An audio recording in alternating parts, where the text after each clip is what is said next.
Hello everyone, my name is Jabria Wyatt. My integrated practice project topic I chose is hospital-acquired infections.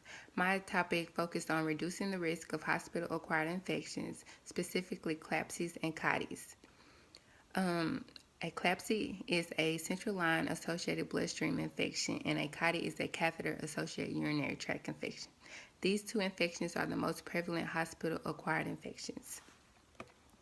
During Module 1, I implemented my integrated practice project. I followed the quality and safety education for nurses' competencies of evidence-based practice during the first week.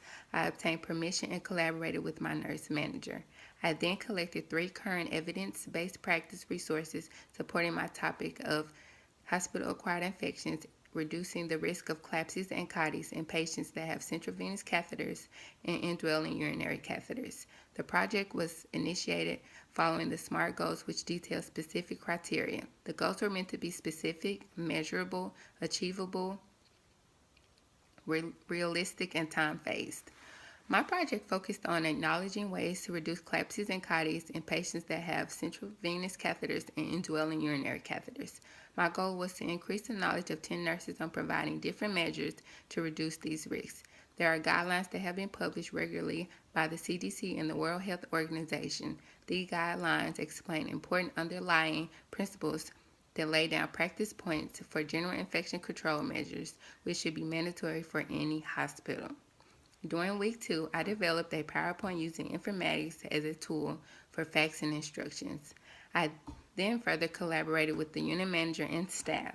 I presented my PowerPoint to the unit manager first and received her approval before presenting it to the staff. The PowerPoint included different ways to prevent CLABSIs and CODIs. While there are a range of interventions recommended and implemented to avoid healthcare-associated infections, evidence suggests that hand hygiene is the single most important to prevent the transmission of healthcare-associated infections. I made sure to state even though these interventions are used, it does not mean that the patient will still not acquire a healthcare-associated infection. During week 3, I made sure to follow the SMART Goals guidelines. I piloted my PowerPoint with 10 nurses of critically ill patients that are at risk for healthcare-associated infections. I coordinated with the nurses to make sure they understood the relevance of my PowerPoint. Those who access the health care system for illness or injury are expecting care and treatment, not additional illness and complications. Yet the Center for Disease Control and Prevention estimates that 1 in 20 hospitalized patients develop a healthcare-associated infection. During week 4, I presented my PowerPoint with 10 nurses who were interested in learning different measures to reduce the risk of CLABSIs and CODIs in their critically ill patients. I presented my PowerPoint after a staff meeting. Each nurse was given a pre- and a post-test that contained 5 questions. They were then given a survey to be completed at the end of the PowerPoint. UAMS requires a pre- and a post-test to be anonymous. I required each nurse to put their pre- and post-test into a PAL when they were done and made sure they did not put their names on them. After my PowerPoint, the post-test was given. Each question was worth 20 points. If each question was answered correctly, then they received a 100 out of 100. After I collected the post-test, I gave each nurse a survey. If any nurse required further education, I made sure to let them know that I could help. I made copies of my PowerPoint for each nurse as a reference.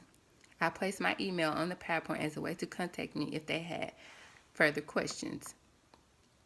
In Module 5, I measured the quality improvement results during week 5.